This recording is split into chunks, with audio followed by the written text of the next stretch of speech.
Buenas noches, iglesia. Volten conmigo a Santiago, capítulo 4. Santiago 4, versículo 1. ¿Cuál es la fuente de las disputas y conflictos entre ustedes? ¿No es la fuente de ustedes sus placeres que combaten en sus miembros? Desean y no tienen, por lo que cometen asesinato. Tienen envidia y no pueden obtener, por lo que pelean y discuten. No tienen porque no piden. Piden y no reciben porque piden con motivos erróneos, para gastarlo en sus propios placeres. Ustedes son adúlteros. ¿No saben que la amistad con el mundo es hostilidad hacia Dios? Por lo tanto, quien quiera ser amigo del mundo se hace enemigo de Dios. No pensamos que la Escritura hable sin propósito.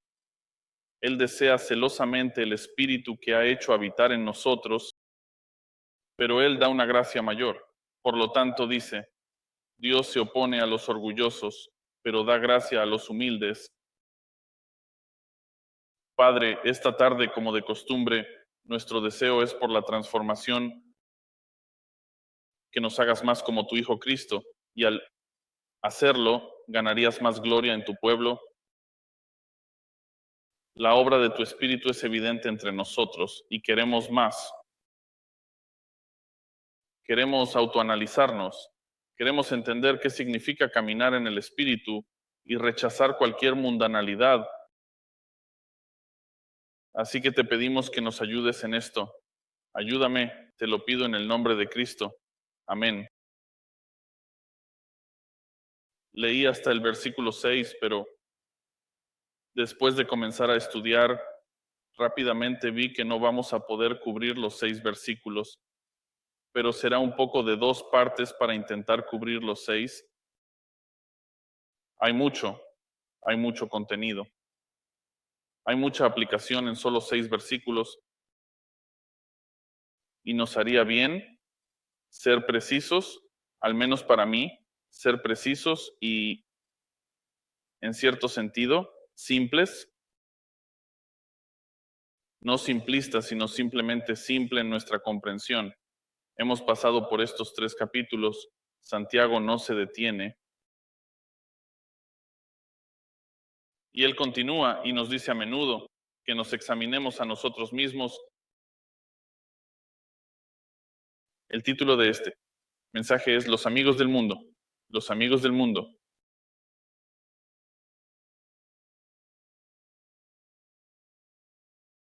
Y notas que se basa en el versículo 4. ¿No sabéis que la amistad con el mundo es hostilidad hacia Dios? La semana pasada hablamos sobre qué es la verdadera sabiduría, cómo se ve y cómo se manifiesta en la vida del creyente. Hemos tenido este patrón en los versículos, ya sabes, capítulo 3, versículos 14 a 16. Me gustaría leerlos de nuevo solo para refrescar nuestra mente, pero si tenemos amargura, celos y ambición egoísta en nuestros corazones, no seáis arrogantes y así mintáis contra la verdad. Esta sabiduría no es la que viene de arriba, sino que es terrenal, natural, demoníaca.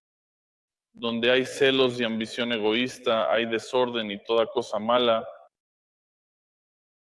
Esta demostración de sabiduría necia, que es una especie de, es un oxímoron, ¿verdad? La sabiduría necia tiene su raíz en los celos, el egocentrismo, el egoísmo que crea desorden y cosas malas, ¿verdad? Se manifiesta en la acción. Podríamos decir que al observar estos patrones, que esta sabiduría es en realidad necedad, es en realidad locura, no es sabiduría en absoluto. Y luego en los versículos 17 y 18 veamos estos, pero la sabiduría de arriba es primero pura y luego pacífica, amable, razonable, llena de misericordia y buenos frutos, inquebrantable y sin hipocresía. Y la semilla cuyo fruto es la justicia se siembra en paz por aquellos que hacen la paz. Ahora nos muestra esta verdadera sabiduría. Él nos da sus palabras, sus caras de alguna manera, en cierto sentido, y nos dice que es pura, pacífica, amable, razonable, está llena de misericordia y así sucesivamente. Así que si ves este patrón, si lo estás observando yendo de un lado a otro, tienes necedad, sabiduría, y ahora en nuestro pasaje regresamos a la necedad. Esa es nuestra respuesta necia, terrenal y mundana a la vida. Quiero que conectes por ti mismo los versículos 14 al 16 con el capítulo 4, versículos 1 al 6. El que se adapta o vive en este tipo de no sabiduría. Versículo 14, te lo recordaré de nuevo, pero si tienes amargura, celos, autointubación en el corazón, no seas arrogante. Y dice, así que miente contra la verdad. Lo debes recordar que la verdadera sabiduría que es de arriba se basa en el Evangelio de Jesucristo.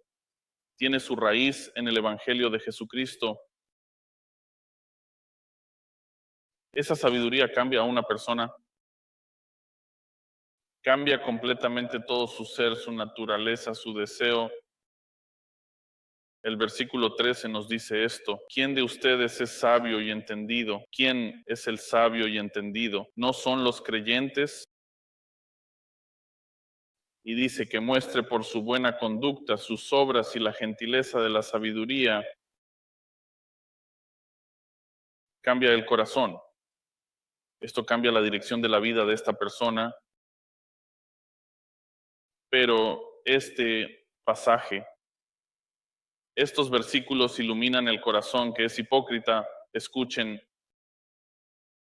lo que estás a punto de escuchar es una acusación contra el que se sienta en la iglesia sin convertirse.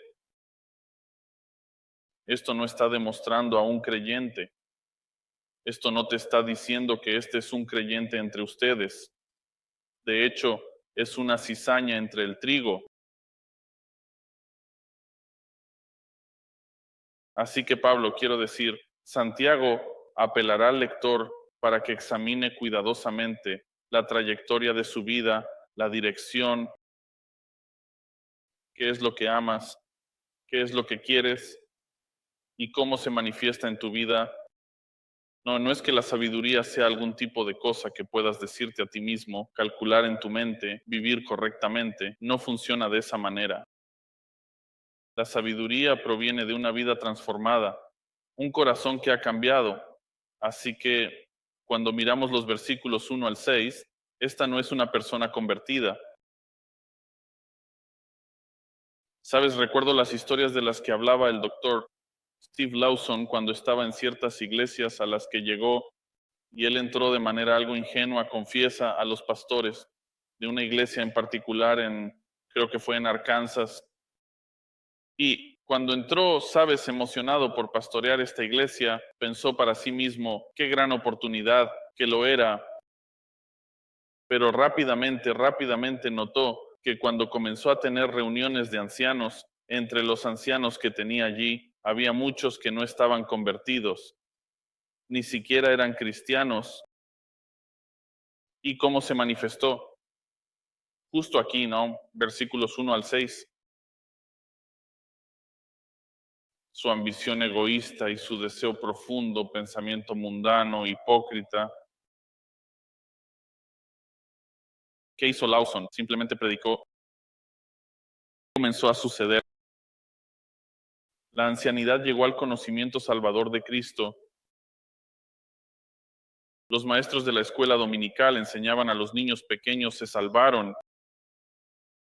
Los diáconos que han estado en la iglesia durante 30 años llegaron a la realización de que no eran creyentes. Esto es lo que hace la predicación. Esto es lo que hace una predicación fuerte. Esto es lo que hace Santiago. Nos pone cara a cara para separar, en cierto sentido, la cizaña del trigo. Versículo 18, mira el versículo 18, dice, y la semilla cuyo fruto es justicia, se siembra en paz, y por aquellos que hacen paz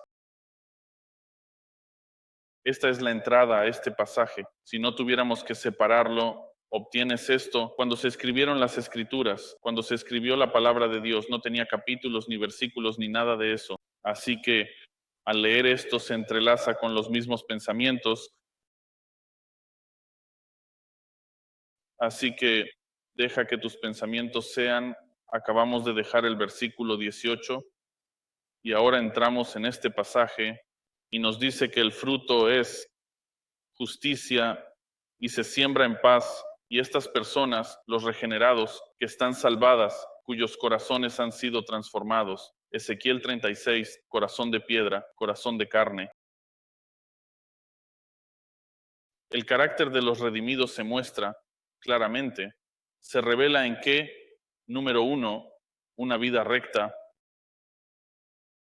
Y número dos, defensor en la iglesia por la paz entre los miembros. Unidad. Esto no se parece a la persona en los versículos 1 al 6, ¿verdad?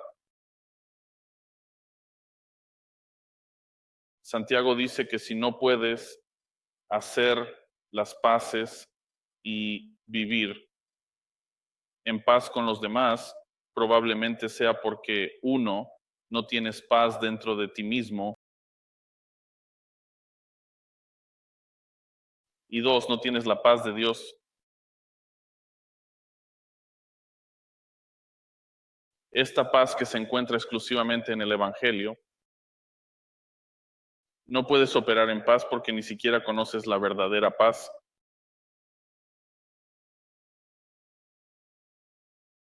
Nuestro versículo de apertura establece esta evidencia, planteando dos preguntas. Antes de entrar en los puntos, quiero que notes este versículo y las preguntas que plantea y son retóricas. Dice, ¿cuál es la fuente de las disputas y conflictos entre ustedes? Luego responde a la pregunta planteando otra vez una pregunta. ¿No es la fuente sus placeres que libran guerra? Sus miembros, nuevamente, no olvidemos, vayan al capítulo 1, versículo 13. Entonces que nadie diga cuando es tentado, soy tentado por Dios, porque Dios no puede ser tentado por el mal y él mismo no tienta a nadie, sino que cada uno es tentado cuando es llevado y atraído por su propia concupiscencia. Esto es a lo que volvemos, versículo 1 del capítulo 4. Esto es a lo que nos está señalando. Esta verdad no ha cambiado. Dios no te tienta, Él no te hace pecar. Necesitas asumir la responsabilidad por ti mismo. Las palabras que usa Santiago llevan la idea. Con esta idea de disputas, la definición en griego es batallas, peleas, pero tiene un sentido de conflicto militar.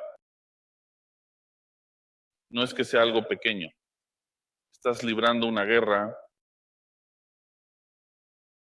tienes problemas con varias personas,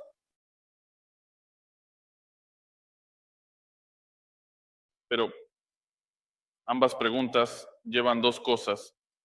Quiero que recuerdes esto porque será un patrón a medida que avancemos por estos versículos. Lleva la idea de que este conflicto, esta disputa, esta batalla militar es algo que está sucediendo internamente y también está sucediendo externamente.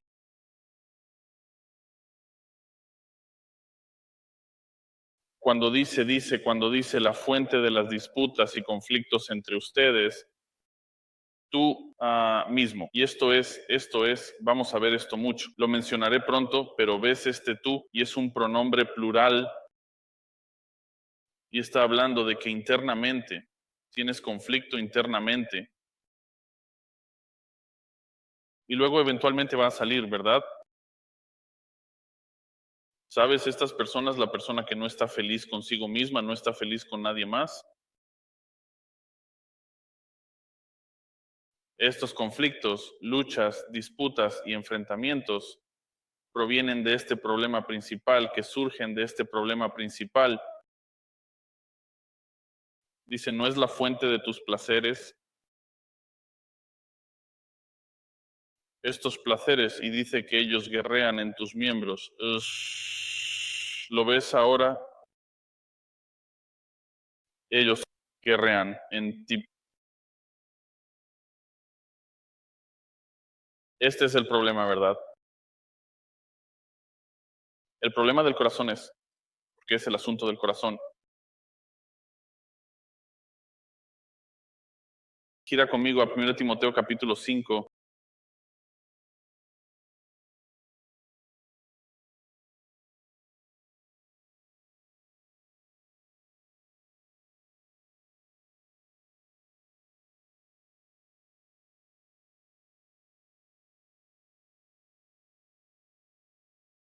Primero Timoteo 5, versículo 6 dice esto. Y hablando de viudas, él está hablando. Pablo le está dando instrucciones a Timoteo en la ciudad. Bien, tienes que hacer esta lista de viudas y estos son los criterios.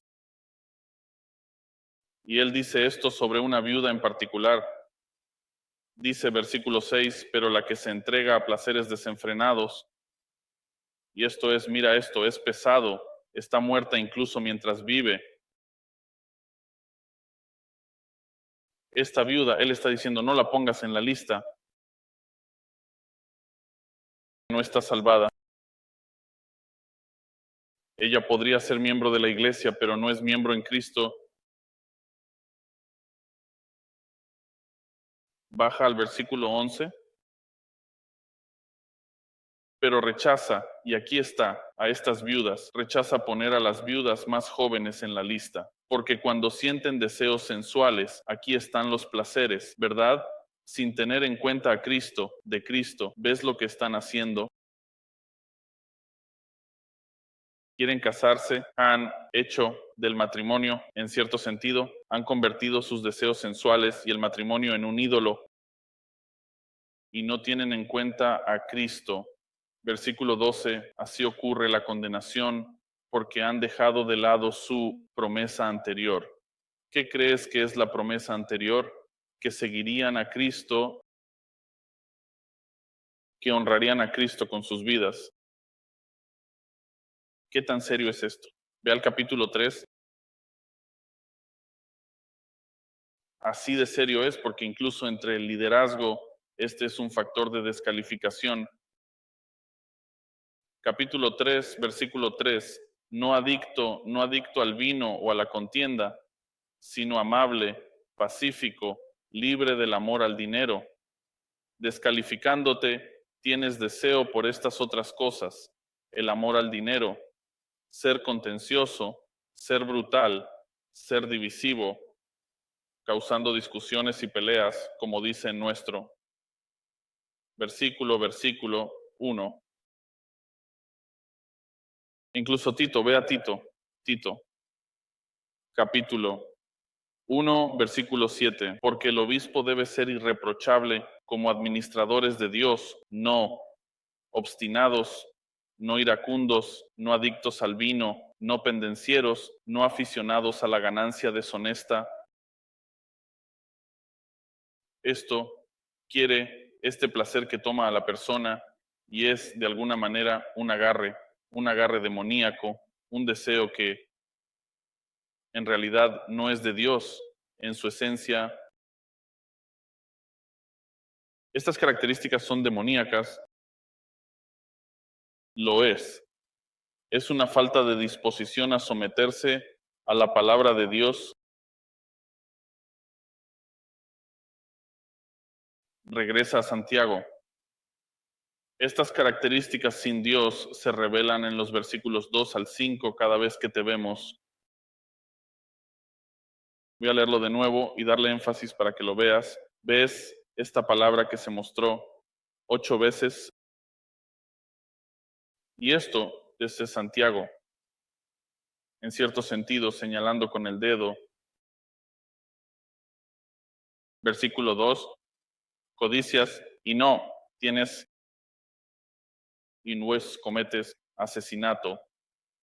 Tienes envidia y no puedes obtener, así que peleas y discutes, no tienes porque no pides, pides y no recibes, porque pides con tus motivos, con tus motivos erróneos para gastarlo en tus placeres. Oh, adúlteros, ¿no sabéis que la amistad con el mundo es enemistad contra Dios? ¿Ves esto? Versículo 5. ¿O pensáis que la escritura habla sin propósito? Santiago está diciendo tú eres el problema.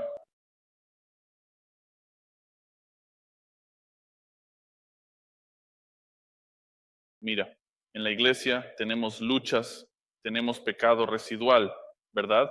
Incluso como creyentes tenemos pecado residual. No deberíamos ser caracterizados de esta manera. Creo que solo tenemos que dejarlo claro desde el principio. De aquí en adelante, cuando avance, si hay algún indicio de estas cosas, debes detenerte, debes pensar en cómo esto se opone a la verdad, dice él. No puedes relacionarte con estos tú, esto. No debería ser tú.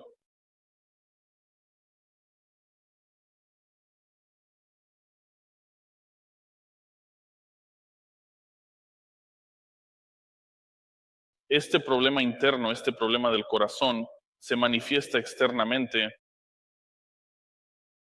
no puede quedarse dentro. Según James, no puede quedarse dentro.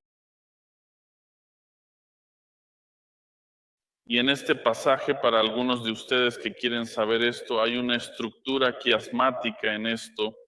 Es casi poético porque de alguna manera realmente quiere que recordemos. Es memorizar un poema y recordarte esto. Así que veamos esto, veamos el primer tú y estaré juntando muchos de ellos. Así que el primer tú en el versículo 2 dice, este es el primer punto.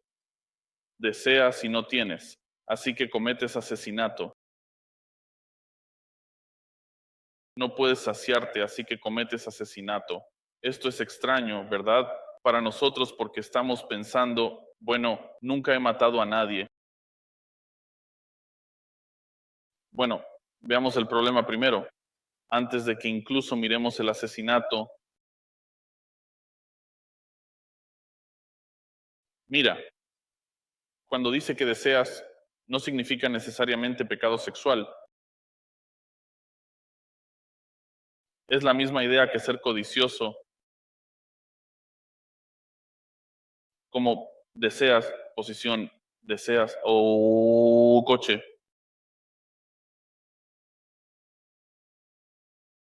Estos tienen la connotación de un deseo incontrolado. La envidia está en vista, ya que Santiago conecta la primera parte del versículo con la consecuencia misma. La consecuencia es que cometes asesinato. Así que veamos, hemos estado yendo y viniendo del Sermón del Monte, así que volvamos a Mateo capítulo 5 y Jesús nos ayudará a entender esto. Mateo 5, versículo 21. Han oído a los antiguos que se dijo, no cometerás asesinato. Mira, Jesús no está a punto de cambiar la ley solo para que entiendas, porque algunas personas han dicho que eso es lo que hizo, cambió la ley. No, no lo hizo. Él dio a la ley la comprensión correcta, la interpretación adecuada de la ley. Dice esto, y quien comete asesinato será responsable ante el tribunal. Pero yo les digo que todo el que esté enojado con su hermano será culpable ante los tribunales. Ahora lo ha elevado. Si estás enojado con alguien, eso es equivalente a asesinato a los ojos de Dios. ¿Por qué es eso? Porque si tuvieras la oportunidad sin consecuencias, sin Cristo, probablemente lo harías. Si tuvieras la oportunidad sin consecuencias, sin Cristo, asesinarías. Eso es lo que Jesús está diciendo.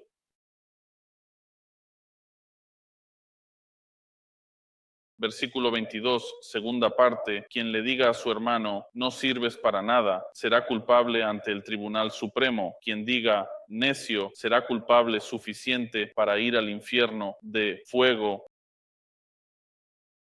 Esa es una consecuencia importante. Él dice, si operas en el sentido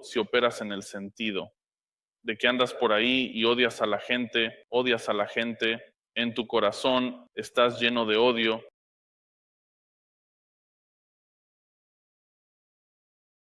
puede que no estés regenerado.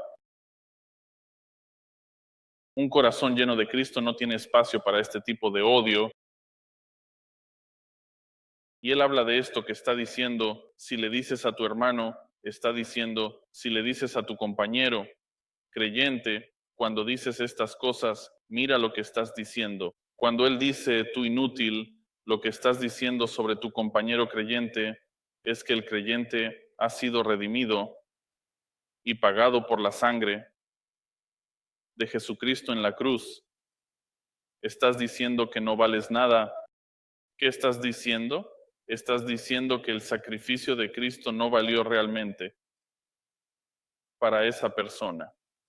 ¿Ves el nivel de odio que verdaderamente debes tener? Por eso es tan serio, por eso este tipo de envidia que él conecta con el asesinato.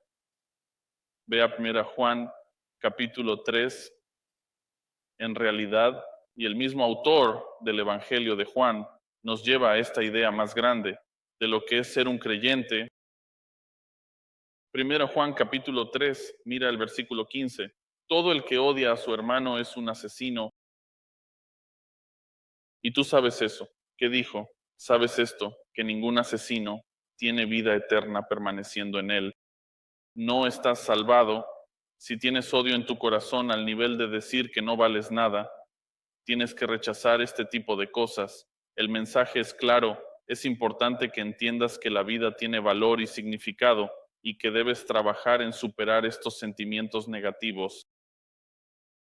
Sí, entiendo. Todos conducimos por la autopista, ¿verdad? Eso no significa que puedas decir, wow, desearía que ese tipo estuviera muerto.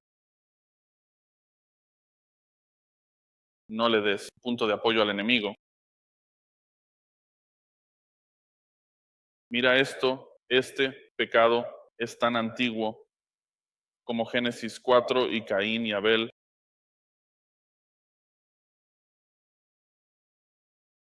¿Qué estaba pensando Caín cuando asesinó a su hermano Abel? En lo profundo de su corazón era esto. Comenzó con envidia, celos y egoísmo, y luego se convirtió en odio asesino. Mira, quieres la posición de alguien, quieres el poder de alguien, quieres las posesiones de alguien, y no puedes tener lo que haces, los odias porque los envidias. Y este odio echa raíces en tu corazón. No hagas eso. En el momento en que vuelvas a Santiago, dice que eres envidioso y no puedes obtener, peleas y discutes, así que eres envidioso. No puedes obtener. Es paralelo a lo que acabamos de leer. Dice que no tienes, lo ves, deseas y no tienes. Y en la segunda parte dice que envidias y no puedes obtener. Así que no puedes tener y no puedes obtenerlo. Volviendo al capítulo 3, versículo 14. Pero si tienes amargura, celos y ambición egoísta en tu corazón, no seas arrogante, dice, y no mientas contra la verdad. Donde existen los celos y la ambición, hay desorden en cosa mala. El desorden comienza desde adentro. Sigo diciéndote esta cosa interna.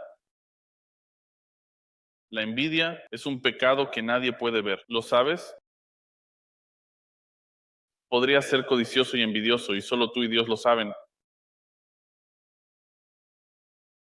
Pero notamos este tema común. Es un placer envidioso. descontrolado y desinteresado. Pero ¿cómo vuelve a mostrar su fea cabeza? Bueno, muestra su fea cabeza así. Así que pelean y discuten. La imagen nuevamente es de combate físico. La palabra disputa en griego podría definirse como hacer la guerra. El versículo 1 habla de lo mismo: disputas, conflictos, hacer la guerra, asesinato. En el último punto, no es solo un pecado interno que se queda dentro. Todo esto está sucediendo dentro de ti, pero no se queda ahí. ¿Por qué estás en constantes peleas y discusiones? ¿Por qué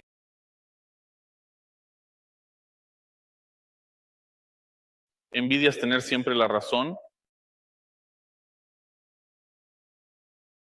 ¿Es tu deseo de ser escuchado tan grande que arrojarías toda razón a un lado? ¿Desecharías tu semejanza a Cristo directamente por la ventana porque tienes la necesidad de tener razón?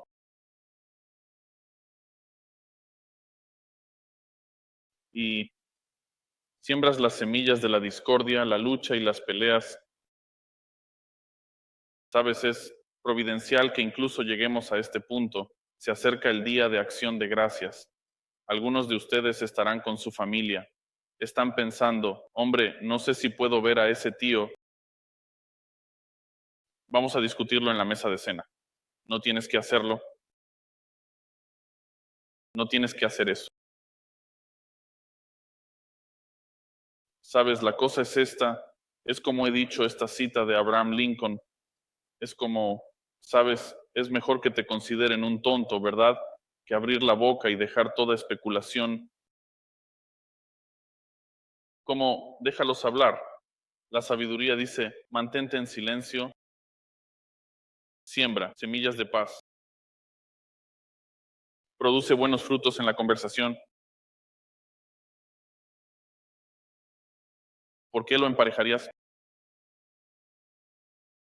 Si todos tienen problemas, escucha. Si todos tienen problemas con esa persona, entonces todos entienden que esa persona es el problema. Pero te diré esto es lo mismo que tienes que analizar por ti mismo. Si tienes problemas con muchas personas, ¿te has detenido a pensar que tal vez tú eres el problema?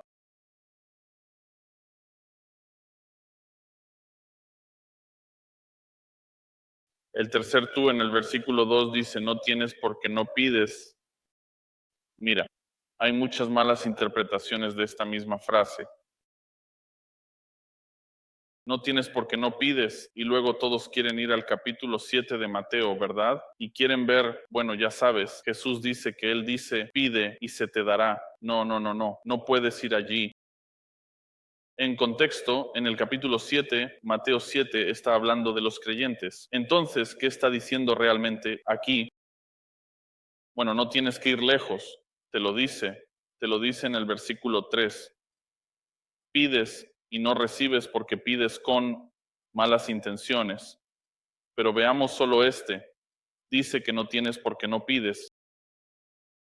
Esta es la misma palabra del capítulo 3, versículo 12. Lo siento, estoy en el lugar equivocado. No, nos dice que esta petición es un mito. En realidad es el capítulo 1, versículo 5. Dice, pero si pides, si te falta sabiduría, pídela a Dios, que da a todos generosamente y sin reproche, y le dará esta sabiduría, ¿verdad? Versículo 6, pero debe pedir con fe sin dudar. Así que nos está diciendo esto. Está mirando qué es lo que necesitas pedir, porque eso es más importante que el hecho de que quieras pedir. ¿Tiene sentido? Revisa tus motivos sobre lo que estás pidiendo. Mira, el capítulo 1, versículo 12, dice, bienaventurado el hombre que persevera bajo la prueba, porque una vez que ha sido aprobado, recibirá la corona de vida que el Señor ha prometido a aquellos que lo aman. En contexto, él está diciendo esto. Versículos 5 y 6 le está diciendo, pide a Dios por esta sabiduría. Versículo 6 te dice que dentro de esta petición debes pedir con fe sin dudar. Y luego en el versículo 12 se habla de esta perseverancia, de aquellos que pertenecen a Cristo, que han pedido. ¿Qué crees que deberías pedir primero cuando estés ante Dios? Si estuvieras ante Dios en cierto sentido, ¿qué necesitas pedir primero? Señor, sálvame, perdóname, redímeme. Esa es tu entrada a la verdadera sabiduría. Entonces serías contado en el versículo 12 entre aquellos a quienes prometió que recibirán esta corona de vida que se da a aquellos que lo aman. Salvación, redención. Dirígete al Evangelio de Juan, capítulo 4. El capítulo 4 dice, y él le respondió, si supieras el don de Dios, él está hablando con la mujer samaritana. ¿Recuerdas? ¿Y quién es el que te dice, dame de beber? Mira lo que dice, le habrías pedido y él te habría dado agua viva. ¿Qué se suponía que ella debía pedir? Dame este torrente de agua viva, de lo contrario moriré. Si hubieras sabido, sin duda alguna, habrías pedido. Juan capítulo 14, versículo 13. Sin duda, todo lo que pidas en mi nombre, eso haré sin duda alguna, para que el Padre sea glorificado en el Hijo. ¿Está tu petición basada en lo que quieres, en tus placeres y en tu lujuria? No. Está basada en la gloria del Hijo, a menos que pensemos que puedo estar calculando mal esto. Voltea a Efesios capítulo 3, Efesios 3, versículo 20. Ahora, a aquel que puede hacer mucho más abundantemente de lo que pedimos o pensamos, según el poder que obra en nosotros. ¿Cuál es el poder que obra en nosotros? Nos dice en el versículo 21, a Él sea la gloria, esto es para Él, a Él sea la gloria en Cristo, en la iglesia que en Cristo Jesús a todas las generaciones, por los siglos de los siglos, la gloria y el propósito de todas estas cosas de la petición es traer más gloria a Cristo. Así que estas personas que piden Santiago, estas personas que no tienen porque no piden, están pidiendo por la cosa equivocada. Esta persona no recibirá, él o ella no recibirá, en realidad porque él o ella no pedirá de acuerdo a la voluntad de Dios y quieren pedir porque de acuerdo a la voluntad de Dios no se ajusta a sus deseos. Estos placeres que son impulsados por un corazón malvado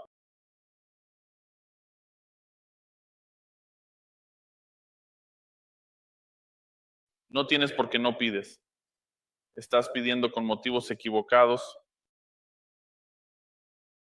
Este orgullo arraigado no te permitirá ni siquiera hacer la pregunta más grande. Escucha, la pregunta más grande que podrías hacer es, ¿cómo debo ser salvo?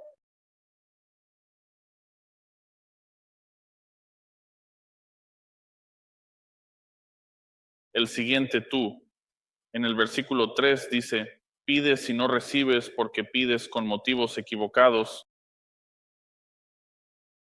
Y luego te dice los motivos para que puedas gastarlo en tus placeres. Ahí está esa palabra de nuevo.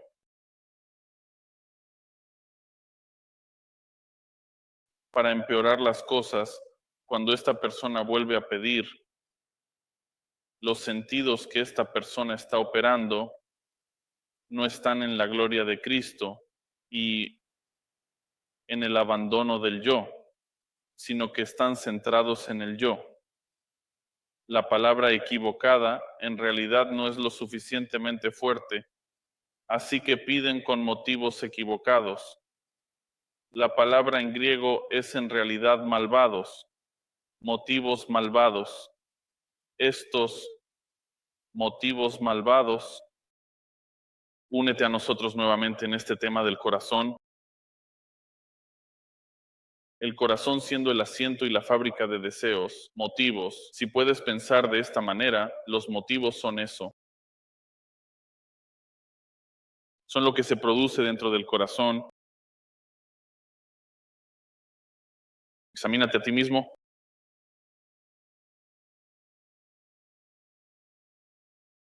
¿Qué oras de esa manera?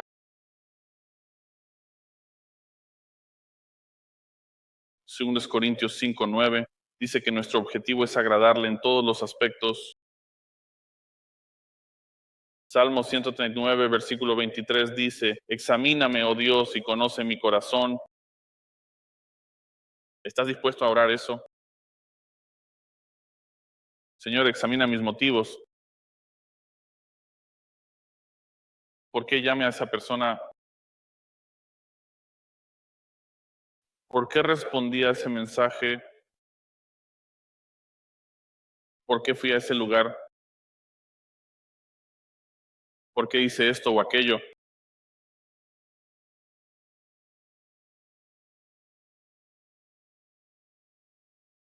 Tanta oración sin respuesta.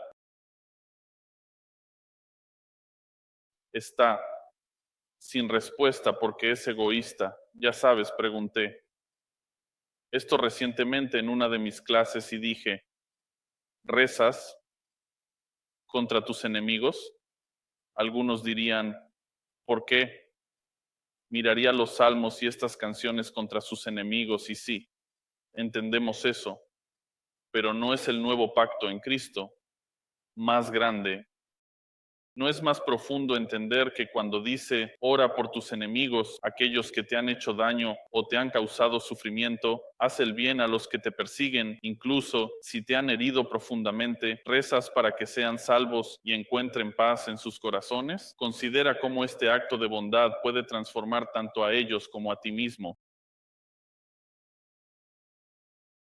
O eres como Juan, corres en la dirección opuesta a hacer cualquiera de eso, porque no es parte de tu deseo, no es parte de lo que quieres.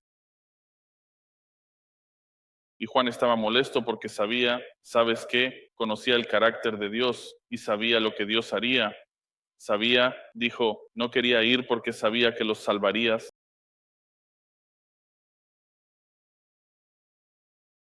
Incluso Pablo habla de esto en Filipenses 1:15. Habla de estos hombres que predican por envidia.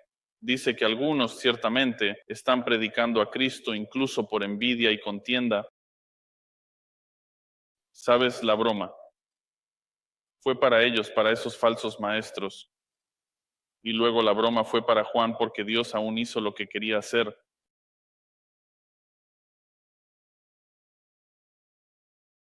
Pero ¿por qué operar de esa manera? ¿Por qué no dejar realmente estas cosas a un lado y simplemente no ser parte de eso? Dice que estas cosas son mundanas, estas ideas, estos enfoques para vivir la vida de esta manera son mundanos, horrores, conflictos, placeres impíos, librando guerras, cometiendo asesinato en la mente, peleando, discutiendo y luego orando con estas oraciones que son inútiles.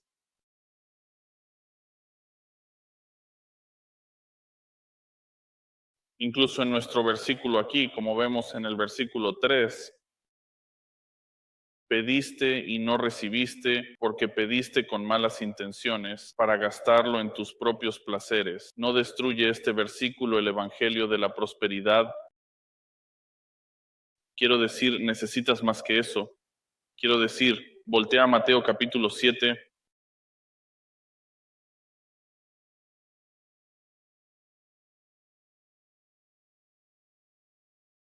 Y hice este punto antes, pero Es un buen recordatorio para los creyentes ahora, como aquellos que pertenecen a Cristo. En Juan 7, versículo 7 dice, pide y se te dará, busca y hallarás, llama y se te abrirá. ¿Qué es esto?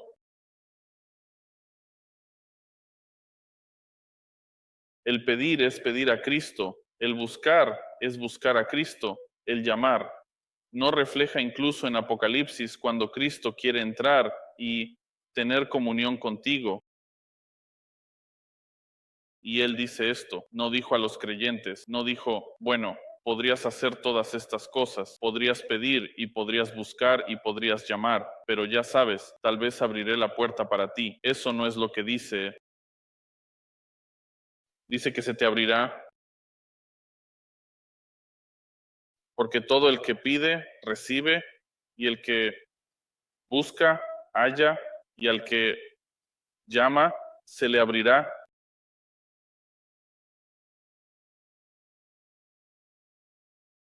Primero Juan nos dice por qué. Capítulo 5, versículo 14. Dice, si alguien ve, si sabemos que Él nos oye, esto es incluso, esto es incluso como si Juan no, Él nos está apelando, está diciendo, entiende esto, si sabemos que Él nos oye y lo cambiaré, ya que sabemos que Él nos oye y lo que pidamos, sabemos que tenemos. La petición que le hemos hecho, sabes, la oración es en gran parte solo alinear tu voluntad con la de Dios. Y haré una pregunta realmente ridícula y estúpida.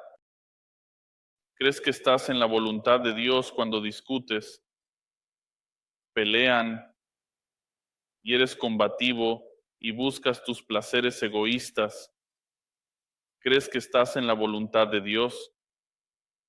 ¿Crees que tus oraciones no serán obstaculizadas al hacer estas cosas? ¿Crees que cuando estás en el trabajo y eres una persona diferente en el trabajo y eres esa persona que quiere criticar todo, crees que podrías separar tu cristianismo? ¿Lo tienes solo dentro de estas paredes? ¿Podrías hacer eso cuando llegues a casa? Eres una persona aquí y luego llegas a casa y discutes y pelean. No, no hay forma de separar estas cosas. En Cristo, cuando venimos a Cristo y Él nos salva, nos hemos vuelto completos y Él comienza a cambiarnos y a transformar nuestros deseos. Para concluir, quiero llevarte al capítulo 11 de Romanos para dirigir nuestros pensamientos a esto. Una gran verdad es que no estamos solos. El Espíritu Santo reside en cada creyente. Y mira lo que dice, sin duda, uno de los capítulos más grandes de la Biblia. Dice esto comenzando en el versículo 30, porque así como una vez fuiste desobediente a Dios, mira a Santiago, si eres amigo del mundo, eres enemigo de Dios. Él dice, tú eras eso. Una vez fuiste desobediente hacia Dios, pero ahora has recibido misericordia debido a su desobediencia. Él está hablando de los judíos y en cierto sentido realmente agradece a Dios por los judíos, versículo 31. Así que estos también han sido desobedientes, para que, debido a la misericordia mostrada a ti, ellos también puedan ser mostrados misericordia. Dios tiene este propósito multifacético en todo esto. Su mano soberana se mueve constantemente, pero salta al versículo 33. Él dice esto, todas las profundidades y riquezas tanto de la sabiduría, iglesia y el conocimiento de Dios, qué incomprensibles son sus juicios e insondables sus caminos. Escucha, puedes buscar su sabiduría y su conocimiento y sus juicios para que puedas ser sabio, dice en el versículo 34. Mira, dice, ¿quién ha conocido la mente de Dios, la mente del Señor, o quién se convirtió en su consejero? Nadie. Entiende esto, humíllate. Él va a decir esto más adelante en Santiago.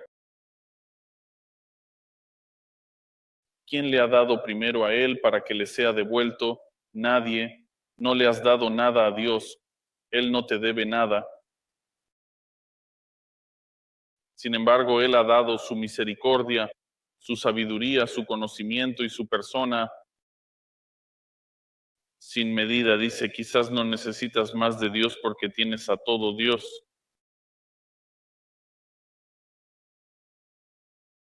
Versículo 36, porque de Él y por Él y para Él son todas las cosas. En tu vida, esto debería ser el estandarte sobre tu vida. A Él sea la gloria para siempre. Amén.